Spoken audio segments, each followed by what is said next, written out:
Hello दोस्तों। आज से हम नई सीरीज़ शुरू करने जा रहे हैं जिसमें जो एमपीपीएससी प्रीलिम्स में जो 10 यूनिट है उनके हम प्रीवियस ईयर क्वेश्चंस डिस्कस करेंगे। पिछले 5 वर्षों के क्वेश्चंस हम यूनिट वाइज डिस्कस करेंगे। हो सकता है एक यूनिट के 2 से 3 वीडियो भी बन जाएं, लेकिन मैं क्वेश्चंस आराम से कवर करूँगा, क्योंकि हम केवल इसमें यही कवर नहीं करेंगे कि कौन सा क्वेश्चन आया है, किस प्रकार से आया है। हम ये भी डिस्कस करेंगे कि किस प्रकार के प्रश्न उस क्वेश्चन से रिलेटेड और बन सकते हैं। तो शुरू करते हैं हम यूनिट 3 से। MPPSC prelims unit 3 Indian geography से हम शुरू करने जा रहे हैं। ठीक है। तो 2024 का जो पेपर हुआ था हमारा, उसमें पहला क्वेश्चन नदियों से संबंधित था। जो नदी और उनके उद्गम क्षेत्र से रिलेटेड ये प्रश्न आया था। यहाँ पर इनके जो है सही आंसर का जो है ये भी लगा हुआ है, टिक लगा हुआ है। और ये पीडीएफ जो है मैंने हमारे मेंटरशिप ग्रुप की पीडीएफ है ये, और वहाँ पे मैंने ये डाल रखी है। तो उसको ज्वाइन करना चाहो तो डिस्क्रिप्शन में लिंक है। आगे वीडियो में उसके बारे में और भी डिटेल आपको बताऊंगा यहाँ पे। तो पहला क्वेश्चन नदियों से रिलेटेड है। तो नदियों के और कौन कौन से प्रश्न बन सकते हैं? तो नदियों की अगर हम बात करें तो नदियों से संबंधित उद्गम क्षेत्र, यानी किस जगह से इनका उद्गम होता है। मुहाना, मुहाना यानी नदी का एंडिंग पॉइंट कहाँ पर है। अगर कोई नदी किसी नदी में मिल रही है या नदी किसी सागर में जाकर, समुद्र में जाकर मिल रही है, तो वो मुहाना आपको पता होना चाहिए। नदियों की लंबाई आपको पता होना चाहिए। अगर कोई मुख्य नदी है तो उसकी सहायक नदियाँ आपको पता होना चाहिए। और अगर कोई नदी किसी राष्ट्रीय उद्यान से गुजरती है तो उसके बारे में भी जानकारी आपको पता होना चाहिए। जैसे मैं अगर आपको बताऊं कि बांधवगढ़ राष्ट्रीय उद्यान से चरणगंगा नदी निकलती है, तो आपको पता होना चाहिए वो कि बांधवगढ़ राष्ट्रीय उद्यान से कौन सी मेजर नदी निकलती है। ठीक है। तो ये कुछ चीज़ें हैं जो नदियों से संबंधित अगर आप जब भी पढ़ो तो इन चीज़ों का आप विशेष रूप से ध्यान रखना। उद्गम क्षेत्र, मुहाना, लंबाई, सहायक नदियाँ, और अगर कोई नदी राष्ट्रीय उद्यान से गुजरती है तो। सेकंड क्वेश्चन खनिज से संबंधित है। क्वेश्चन डिस्कस करने से पहले मैं आपको बता दूं कि खनिज से संबंधित प्रश्न किस प्रकार के पूछे जा सकते हैं। तो सबसे जो महत्वपूर्ण प्रश्न आता है खनिजों से, वो आता है खनिजों की राज्य अनुसार रैंकिंग से, कि किस खनिज में किस राज्य की किस प्रकार से रैंकिंग है। और दोनों में, उत्पादन में भी और भंडारण में भी। उत्पादन जो एक्चुअल प्रोडक्शन हो रहा है, और भंडारण मतलब स्टोरेज है लेकिन प्रोडक्शन उतना नहीं हो पा रहा है। दोनों में रैंकिंग पता होनी चाहिए आपको। और मध्य प्रदेश जिसमें फर्स्ट सेकंड थर्ड है वो तो आपको पता ही होनी चाहिए। साथ ही में जो मुख्य खनिज है, जैसे ये क्वेश्चन कोयला का आया है, तो कोयला एमपीपीएससी का फेवरेट टॉपिक है। चाहे मध्य प्रदेश की बात करें चाहे भारत की बात करें, जो महत्वपूर्ण कोयला उत्पादक क्षेत्र हैं भारत के, किस राज्य से कितने प्रोडक्शन होता है, राज्यों की क्या रैंकिंग है, पहली दूसरी तीसरी। अगर कोई विशेष क्षेत्र है, जैसे कई बार क्वेश्चन आता है बेलाडीला खदान किस खनिज से संबंधित है, तो ये कमेंट सेक्शन में आप मुझे बताना कि किस खनिज से संबंधित है। तो इस प्रकार से प्रश्न पूछे जाते हैं। ठीक है। तो ये आपको पता होना चाहिए कि इस प्रकार के प्रश्न आते हैं और इस प्रकार के प्रश्न आगे भी पूछे जा सकते हैं। तो जो खनिजों की राज्यानुसार रैंकिंग है, उत्पादन भंडारण, वो इंपॉर्टेंट है। और मध्य प्रदेश में जिलेवार रैंकिंग, कि मध्य प्रदेश एक तो पहला दूसरा स्थान पूरे भारत में मध्य प्रदेश का किस खनिजों में आता है। दूसरा, वो खनिज इंपॉर्टेंट जो मध्य प्रदेश के खनिज है उनमें मध्य प्रदेश में किन जिलों में वो खनिज पाया जाता है। जैसे हम बात करते हैं कि जो मैंगनीज और तांबा है वो मध्य प्रदेश के दक्षिण पूर्वी जो एरिया है, बालाघाट वाला जो एरिया है, यहाँ पर ज़्यादा पाया जाता है। तो ये एरिया और ज़िले आपको पता होना चाहिए कि कौन सा खनिज जो मध्य प्रदेश में किस जो है ज़िले में पाया जाता है। नेक्स्ट थर्ड कृषि संबंधित प्रश्न है कि भारत में दालों के उत्पादन में प्रथम स्थान किसका था, तो वो आपको पता ही है, मध्य प्रदेश का है। तो मध्य प्रदेश खनिजों में ही नहीं, अगर फसलों में भी मध्य प्रदेश की पहली, सेकंड और दूसरी, थर्ड, पहली दूसरी और तीसरी अगर रैंक है तो आपको पता होना चाहिए उसके बारे में। ठीक है। लेकिन साथ ही में भारत में भी किस फसल में किस राज्य की क्या रैंकिंग है ये भी आपको पता होना चाहिए। जो महत्वपूर्ण फसलें हैं उनके बारे में तो आपको डिटेल पता ही होनी चाहिए। इस बार का मेंस अगर आपने दिया होगा 2024 का, या मेंस के पेपर देखे होंगे, तो उसमें ये बात आपको पता चल गई होगी कि अभी एमपीपीएससी इस स्टेज पे पहुंच चुकी है कि वो बाजरा और जो है ज्वार का भी पूछ रही है कि किस राज्य की बाजरा और ज्वार में क्या रैंकिंग है। इस बार ही प्रश्न आया था कि बाजरे में 1 2 3 जिनकी रैंकिंग राज्यों की, वो कौन कौन से राज्य हैं। तो आपको मैं बता देता हूँ। एक तो गेहूँ, गेहूँ आप डिटेल से पढ़ो। फसलों में आप क्या क्या चीज़ें पढ़ोगे, तो एक तो इनके लिए जो आवश्यक दशाएं हैं, यानी किस फसल के लिए कौन सी दशाएं आवश्यक है, तो गेहूँ और चावल। और दशाओं की अगर हम बात करें तो दशाओं में क्या चीज़ें आती है। दशाओं में सबसे इम्पोर्टेंट टेम्परेचर आता है कि कितना तापमान जरूरी होता है। फसल के पूरे जो साइकिल है उसमें किस स्टेज पे कितना टेम्परेचर चाहिए रहता है।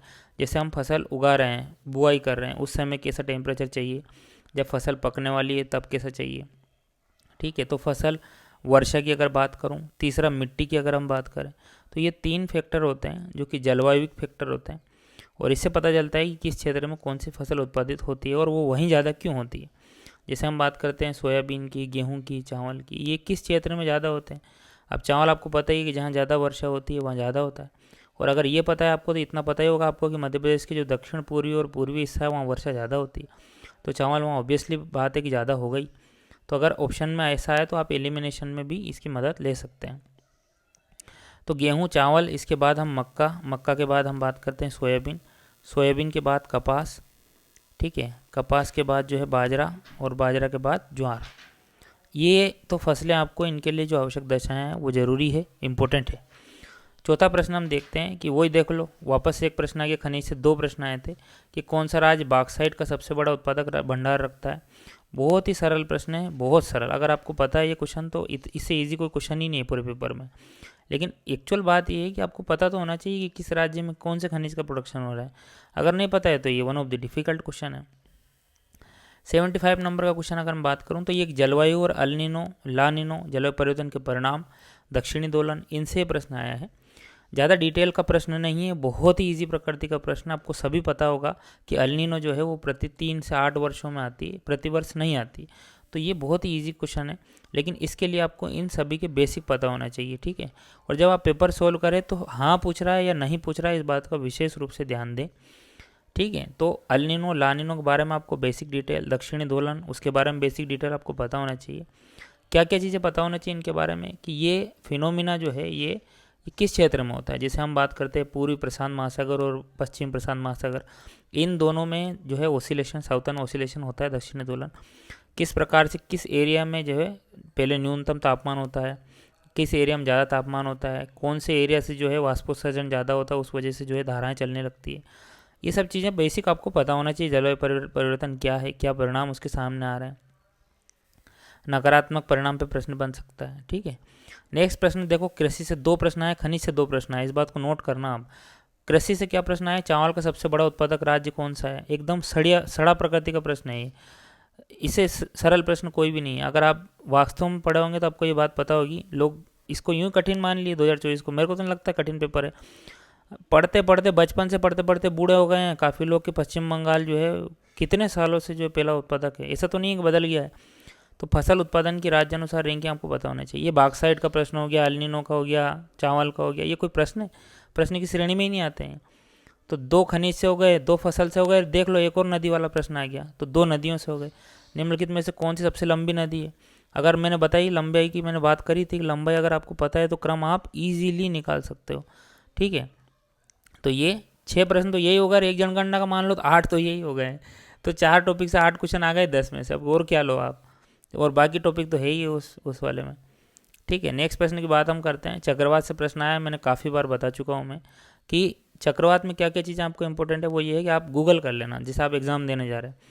अगर आप हमारा मेंटरशिप ग्रुप ज्वाइन करोगे तो मैं वहाँ पे हर चीज़ इंपॉर्टेंट जो है वो डालूंगा ही। जैसे फसलों की रैंकिंग, खनिजों की रैंकिंग, कौन से चक्रवात आए हैं, किस एरिया में आए हैं, ये सब चीज़ें मैं आपको प्रोवाइड करवाऊँगा ही करवाऊँगा। 400 रुपये फ़ीस रखी गई है, बस 16 ही सीट बची है, उसमें 84 बच्चे तो एनरोल कर चुके हैं, 100 बच्चे मैं लूँगा केवल। उसमें बहुत सारी फैसिलिटीज़ है, वॉइस कॉल भी मैं करता हूँ, लगातार डाउट क्लियरिंग भी होती है। तो ये सब छोटी छोटी फैसिलिटीज़ काफ़ी वहाँ अवेलेबल है। ये पीडीएफ जो मैं आपको पढ़ा रहा हूँ, ये सब पीडीएफ सभी यूनिट्स की वहाँ पे अवेलेबल है। टेस्ट पेपर्स होते हैं, प्रति यूनिट टेस्ट में लेता हूँ वहाँ पे, ठीक है। तो अभी टाइम बचा है 2.5 महीने, आप लोग मेहनत कर लो सीरियसली। और एक बात और मैं बता दूं, मुझे मैसेज करेंगे काफ़ी बच्चे इस वीडियो के बाद में, लेकिन वही बच्चा मुझे मैसेज करना जो कि वास्तव में फॉलो कर सकता है। मैंने देखा है बच्चे ज्वाइन तो कर लेते हैं लेकिन उसके बाद फिर डिसिप्लिन के साथ फॉलो नहीं कर पाते, तो फिर मुझे भी तकलीफ होती है कि यार मैंने किसी व्यक्ति को पढ़ाने की जिम्मेदारी ली है या फिर उसको मेंटोर करने की जिम्मेदारी ली है, लेकिन वो उस हिसाब से जो है काम नहीं कर रहा है, ठीक है। तो चक्रवात क्या है, चक्रवात किस एरिया में आया है, सबसे इंपॉर्टेंट बात तो ये है। देखो एरिया मतलब दो ही है हमारे यहाँ, एक तो बंगाल खाड़ी में आया होगा या फिर वो अरब सागर में आया होगा। तो इन दोनों में से किधर आया। और दूसरा इंपॉर्टेंट बात ये है कि उसका नामकरण किसने किया। जैसे एक तोकते आया था, तोकते के बारे में प्रश्न आया। तोकते मतलब एक छिपकली होती है म्यांमार में, और उन्होंने उसके नाम पे इसका नाम रखा था। तो किस जो देश है उसने नाम रखा, इनका नामकरण होता है राज्य अनुसार, ठीक है। जो हिंद महासागर में आते हैं वो आपको अपने पढ़ाई होगा कि इनका नामकरण कैसे होता है। 8 राज्य जो हैं 8 नाम सो जाते हैं, ऐसे करके 64 नाम होते हैं, फिर वो नामकरण होता है प्रति जो चक्र अनुसार। तो चक्रवात किस एरिया में आया है, कौन से राज्यों को प्रभावित किया है, और साथ में किस देश ने उसका नामकरण किया है, और उस नामकरण का क्या मतलब है, ये 4 चीज़ें चक्रवात के बारे में इंपॉर्टेंट है। उसके बाद पर्वत श्रेणियों के बारे में आपको पता ही है, क्वेश्चन बार बार पूछा जाता है। इस बार उन्होंने हाइट को लेकर प्रश्न पूछ लिया। वैसे तो क्या हुआ था, इस क्वेश्चन की कंट्रोवर्सी हो गई थी। इन्होंने हिंदी में तो अवरोही लिखा यानी डिसेंडिंग ऑर्डर, और अंग्रेजी में उसको असेंडिंग ऑर्डर लिख दिया, तो फिर ये उनको डिलीट करना पड़ा। क्वेश्चन सही है, लेकिन हिंदी और अंग्रेजी में अलग अलग क्वेश्चन सही है, एक साथ नहीं है। एक में पूछ रहा डिसेंडिंग, एक में पूछ रहा असेंडिंग। तो ये महत्वपूर्ण जो है शिखर पर्वत श्रेणियों के, आपको ये बात पता होनी चाहिए कि जैसे पश्चिमी घाट में, पूर्वी घाट में, हिमालय में और नॉर्थ ईस्ट में ये जो पहाड़ियाँ, इनके बारे में तो आपको पता ही होनी चाहिए। अरावली वगैरह होगी, विंध्याचल और सतपुड़ा हो गया, अजंता हो गया, ये जो महत्वपूर्ण पहाड़ियों हैं, इनके जो शिखर है वो पता होने चाहिए आपको। साथ में राज्यानुसार पहाड़ियाँ पता होनी चाहिए। जैसे मैं अगर पूछूं कि पारसनाथ की पहाड़ी किस राज्य में है, तो ये आपको पता होनी चाहिए। ठीक है, तो राज्यानुसार पहाड़ियाँ, और पहाड़ियों में जो है शिखर में कितनी ऊंचाई है, K2, कंचनजंगा, माउंट एवरेस्ट, इनकी क्या शिखर है, उनका क्या क्रम है, ये सब आपको पता होना चाहिए। जनगणना से रिलेटेड देखो प्रश्न बार बार पूछा जाएगा ही जाएगा। ठीक है, जनगणना में घनत्व, देखो मैं बता देता हूँ आपको जनगणना में क्या क्या इंपॉर्टेंट है। एक तो घनत्व इंपॉर्टेंट है, एक नगरीकरण और एक ग्रामीण, इनमें क्या जनसंख्या का जो है प्रतिशत है, ग्रामीण और नगरीय जनसंख्या का क्या प्रतिशत है, ये भी इंपॉर्टेंट बात है। इसके अतिरिक्त साक्षरता की अगर मैं बात करूँ तो बार बार साक्षरता से प्रश्न भी पूछा जाता है। ठीक है, तो ये ज़्यादा इंपॉर्टेंट ये बातें हैं। बाकी आप जनगणना पढ़ोगे तो प्रतिवर्ष 1 से 2 प्रश्न आपको देखने को मिलेगा ही। मेंटरशिप के ग्रुप में जो है हम ये इंग्लिश और हिंदी में दोनों में PDF प्रोवाइड करा रहे हैं आपको। तो ऐसा मत सोचना हम कि इंग्लिश और हिंदी मीडियम के लिए दोनों के लिए अलग अलग, ऐसा कुछ नहीं है। वहाँ पर हम लोग दोनों की PDF आपको प्रोवाइड करवा रहे हैं। साथ में जो है अगर 2023 की बात करें, MPPSC 2023 की, उसके पेपर की, तो 23 का भी इसमें डिस्कस कर लेंगे। उसके बाद फिर 22, 21 और 20 का नेक्स्ट वीडियो में कर लेंगे। तातीपा का तेल रिफाइनरी कहाँ स्थित है, आंध्र प्रदेश में स्थित है ये।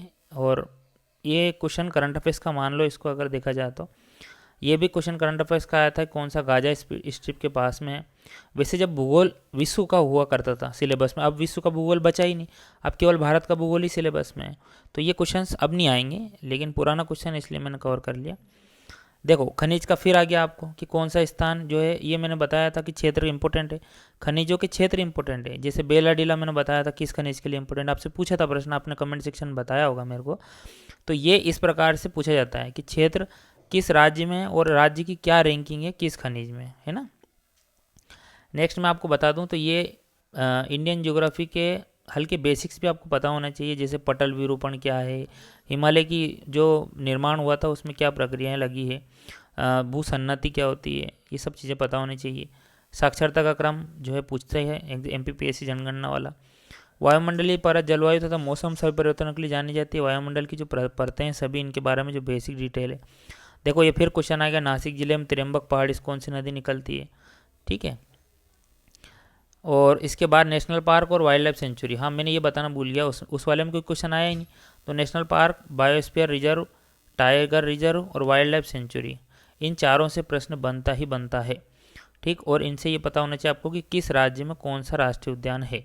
तो ये सब वहाँ से प्रश्न बना हुआ है यहाँ पर, national park, wild life sanctuary, tiger reserve, biosphere reserve, Bharat में राज्यानुसार। ये नेक्स्ट क्वेश्चन भी इसका है, वर्ल्ड ज्योग्राफी का। फिर मोलेसिस बेसन, ये नेशनल पार्क से रिलेटेड ही प्रश्न है। अगर मैं बात करूँ नॉर्थ ईस्ट में, तो नॉर्थ ईस्ट सबसे ज़्यादा इंपॉर्टेंट है इसका, MPPSC का भी, UPSC का भी। तो नॉर्थ ईस्ट क्षेत्र के राज्य हमेशा से ही एग्जाम के लिए महत्वपूर्ण रहे हैं। इस क्षेत्र में जो भी पर्वत हैं, पठार हैं, वन्यजीव संबंधित तथ्य हैं, नदियाँ हैं, सीमावर्ती राज्य और देश हैं, ये इंपॉर्टेंट है नॉर्थ ईस्ट के। तो इसको आप डिटेल से पढ़ लेना। ठीक, 22 वाला जो है हम नेक्स्ट वीडियो में देखेंगे। बाकी डिस्क्रिप्शन में लिंक दे रखी है, वहाँ से आप ज्वाइन कर लेना, पर्सनल मैसेज कर देना, जो है आगे की प्रक्रिया में आपको सब समझा दूँगा। सीरीज़ लंबी चलेगी ये, तो आप बने रहिए चैनल के साथ, सब्सक्राइब जरूर करो चैनल को, ताकि आप लोग को जो है नोटिफिकेशंस मिलते रहें। बहुत बहुत धन्यवाद।